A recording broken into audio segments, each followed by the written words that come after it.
स्वागत करता हूं साथियों आप सभी लोगों का अपने इस वीडियो में, जहां हम सभी लोग श्री रामचरितमानस जी के माध्यम से नित्य प्रतिदिन ही बाबा के द्वारा दिए गए सूत्रों को जानने समझने का प्रयास करते हैं। और आइए मानस की मंदाकिनी में प्रवेश करें।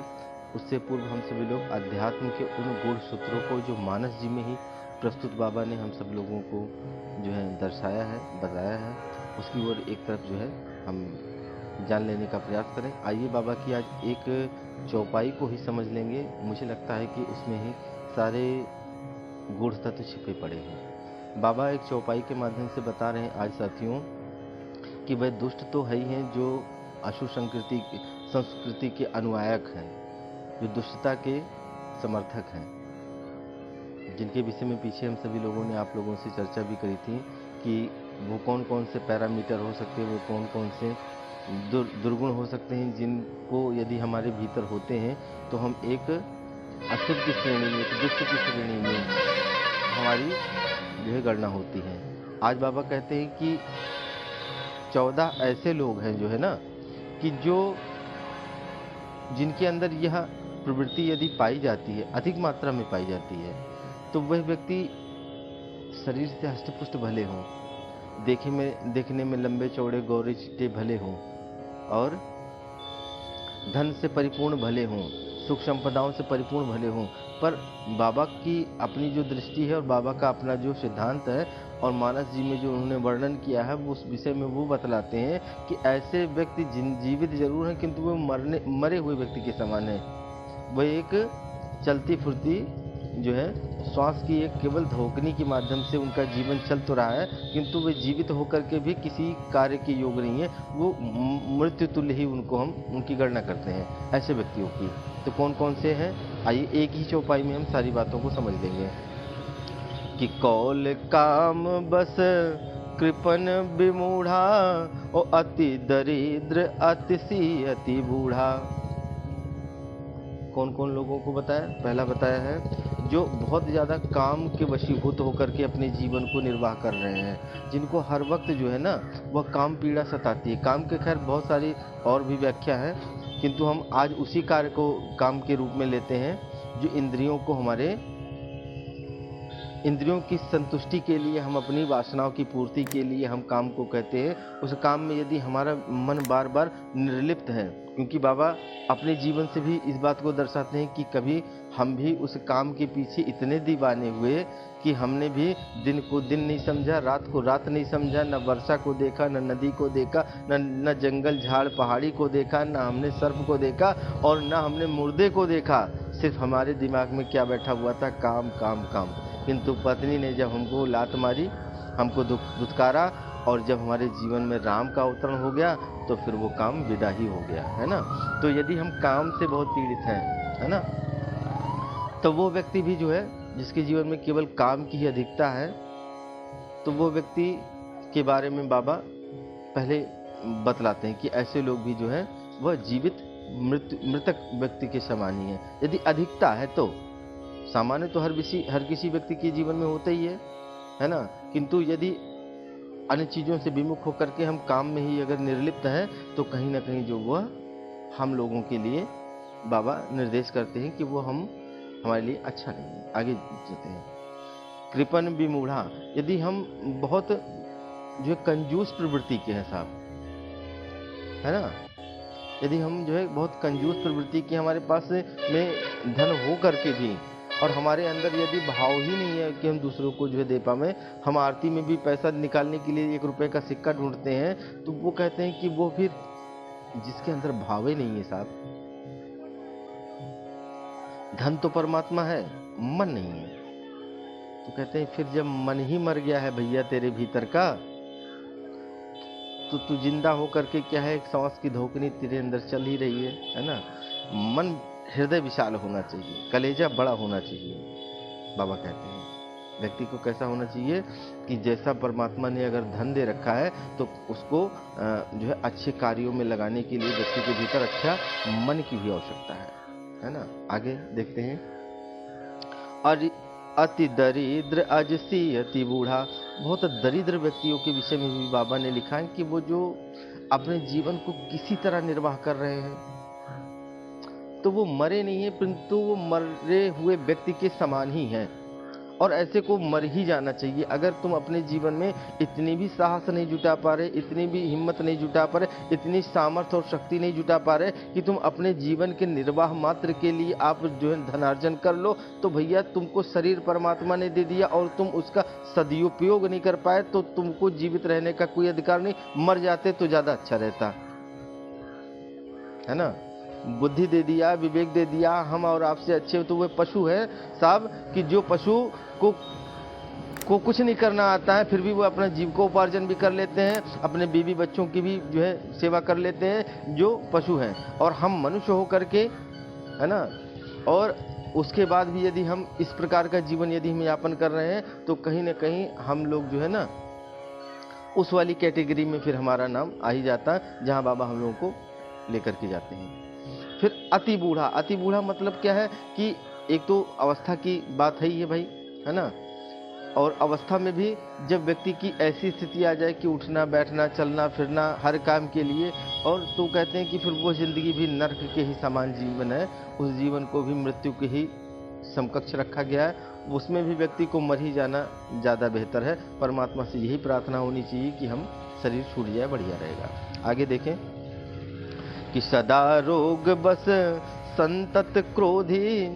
जो व्यक्ति, कुछ ऐसे लोग होंगे वो साहब हर समय बीमार पड़े रहते हैं, है ना। जब मिलोगे कभी ये वाली प्रॉब्लम, कभी वो वाली समस्या, कभी इस चीज़ से, कभी बीपी लो हो गया, कभी शुगर ने खराब कर रखा है, कभी कमर में दर्द हो रहा है, कभी पेट में, मतलब आए दिन व्यक्ति कहीं ना कहीं जो है ना वो, तो वो क्या है कि जीवन में अपने जो है कुछ अच्छा और बेहतर करेगा, तो बाद में पहले जब शरीर ठीक होगा, है ना, क्योंकि एक स्वस्थ शरीर के अंदर ही स्वस्थ मस्तिष्क का निवास होता है।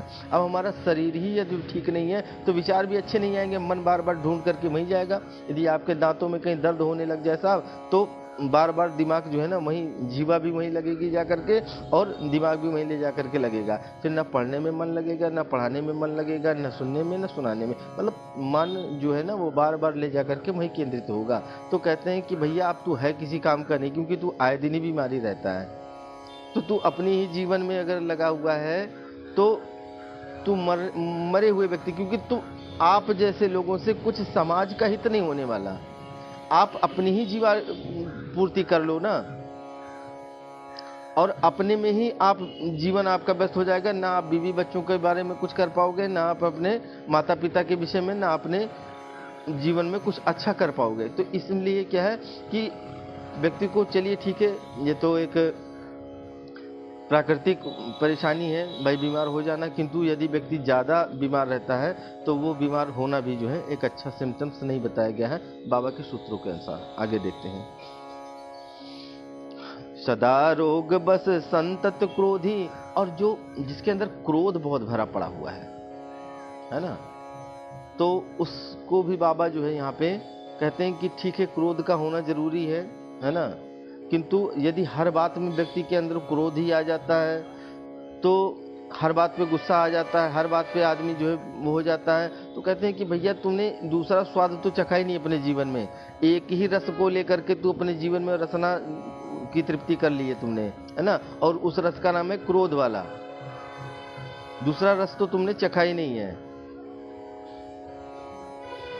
तो क्या है कि हर समय व्यक्ति को नहीं, कम से कम व्यक्ति को भीतर से शीतल होना चाहिए, शांत होना चाहिए। ठीक है क्रोध की जरूरत है, पर कभी कब, तो इसका मतलब फिर आपका विवेक ही नहीं काम कर रहा है। अगर आप हर बात पे क्रोध कर रहे हैं, हर किसी से क्रोध से बातें कर रहे हैं, ठीक है ना, तो इसलिए जीवन में क्या है, क्योंकि वो एक प्रकार से जब हम क्रोध करते हैं तो एक प्रकार का एक हार्मोन्स क्रिएट होता है हमारे अंदर, जो हमारे पूरे शरीर के अंदर जो है वो फैल जाता है उस समय। एक घटना बताऊं मैं आप लोगों को, कहीं हमने पढ़ा था, जाने सुना था, है ना, कि कोई एक नवजात शिशु को माता जो है अपने स्तनपान करा रही थी मैया, और उसी क्षण उनके यहाँ उस घर के अंदर एक बहुत बड़ा कलह हो गया। पति पत्नी में आपस में जो है लड़ाई हुई, मारपीट हुआ, झगड़ा हुआ, मतलब बिल्कुल वैसी वाली स्थिति, है ना, आप लोग समझ रहे होंगे। और वहाँ से उठ करके वो मैया लड़ाई झगड़ा मारपीट जो भी होता है गाली गलौज कर आ करके, और आ करके अपने बच्चे को स्तनपान करवा दिया सिर्फ, है ना, और उस कारण से उस क्रोध की अवस्था में स्तनपान करवा दिया साथियों, तो कहते हैं उस बालक की जो है देहांत हो गया, बालक जो है मृत्यु हो गई। क्यों साहब? कहते हैं कि उस दूध के माध्यम से वह जो क्रोध की विष जो शरीर के अंदर फैला और उस नवजात शिशु जो है ने उसका पान किया, और इस कारण से उसकी मृत्यु हो गई। बाद में लोगों ने, डॉक्टरों ने अपने शोध करके दिया। तो ये मैंने लेख कहीं पढ़ा था साथियों। तो वो मैं आपको बताऊं कि व्यक्ति को क्रोध होना चाहिए, पर हर समय नहीं होना चाहिए, हर क्षण नहीं होना चाहिए, थोड़ा शीतल शांत भी होना चाहिए आदमी को। हमेशा वो आग जलती रहेगी साहब, तो आप खुद भी जलते रहोगे, दूसरों को जलाते रहोगे, है ना। तो इसलिए बाबा कह रहे हैं, मैं बाबा की बातों पर चर्चा कर रहा हूँ आप लोगों से, है ना। जो अधिक क्रोधी, विष्णु विमुख श्रुति संत विरोधी। आगे बाबा लिखते हैं, यदि ठीक है हम संतों का सम्मान नहीं कर सकते, इतनी हमारे अंदर योग्यता नहीं है, अगर कोई बात नहीं है ना। और विष्णु विमुख और भगवान से विमुख होकर के, तो साहब भगवान से विमुख होकर के जीने से अच्छा तो मर जाना है। दशरथ जी भी जो है अपना कहा कि जब जीवन में ये जो है राम नहीं, जब राम ही जीवन से निकल करके चले गए तो इस जीवन का कोई काम नहीं, जीवन ही त्याग दिया ना। खैर वो तो परमात्मा के पिता थे, पर शिक्षा भी हम लोगों के लिए यही दे करके गए कि यदि जीवन में विष्णु ही नहीं है, राम ही नहीं है, जीवन में भक्ति ही नहीं है, तो भैया फिर जीवन सारहीन है ना।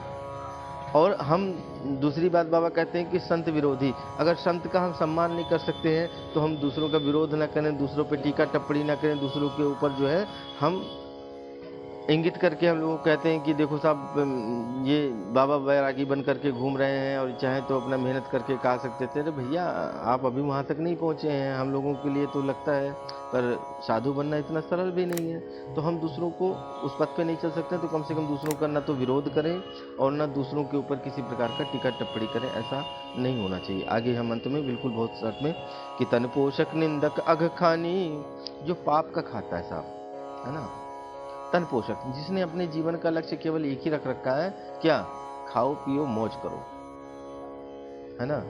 और अपना घर, अपना परिवार, अपना बेटी, अपना बेटा, अपना धन, अपनी संपत्ति, अपना जो मैं की बात करते हैं ना, तो बाबा कहते हैं कि मैं करने वाला बकरा वो बख्शा नहीं जाता, उसे भी हलाल कर दिया जाता है ना, उसकी भी गर्दन कर दी जाती है। तो मैं जो है ज़्यादा नहीं करना चाहिए। अपना, मेरा घर, मेरा परिवार, अरे भैया इसके आगे भी बढ़ो ना साहब, हाँ। अपने लिए दो जोड़ी कपड़े हो गए, अब तो उनके लिए भी सोचो कि अगर कोई आपके सामने ऐसा दिखाई पड़ रहा है जिसके पास एक भी नहीं है, तो कम से कम इतने तो अपने भीतर की भाव वृद्धि करो कि उस जिसके पास एक भी नहीं है उसको दे दिया जाए, है ना। बाबा लिखते हैं कि जीवित 100 14 प्राणी, ऐसे लोग जीवित जरूर हैं किंतु ये मरे हुए व्यक्ति के समान ही हैं। ये 14 लोगों के बारे में बाबा ने यहाँ बताई है बातें। तो ये भी बातें मैंने एक सत्संग के उसमें बताई हैं बातें। मानस में है, मानस की खैर चर्चा है ना। तो ये सत्संग के उद्देश्य मैंने आप लोगों को ये दिया है, क्योंकि मैं चाहता हूँ कि वो चीज़ें, हथियार आप लोगों के पास में भी होने चाहिए कि जो ज़रूरत पड़ने पे आप उसको भी चला सकें, है ना। कथाओं को याद कर लेना एक अलग विषय है ना। और पर कहीं किसी अच्छी विद्वत समाज में आप लोग बैठे हैं, कहीं चर्चा परिचर्चा में बैठे हुए हैं, और वहाँ अगर आपको आवश्यकता लगे तो कम से कम ऐसे सूत्र, ऐसे हथियार आपके पास में होने चाहिए कि जिसे आप बीच में रखें तो लोग आपकी प्रशंसा करें। ठीक है साहब। तो एक तो सर्वप्रथम यही है कि अपने को पहले तौले बाबा के बताए सूत्रों के अनुसार, और यदि इनमें से कहीं हमारे अंदर कुछ भी घटित हो रहा है तो उसे तत्क्षण विदा करें और उसे जो है स्वच्छ निर्मल पवित्र करें अपने को। और इसे आप लोग नोट कर लें, है ना, और याद भी कर लेंगे। ठीक है ना। सभी को प्रणाम करते हुए जय श्री।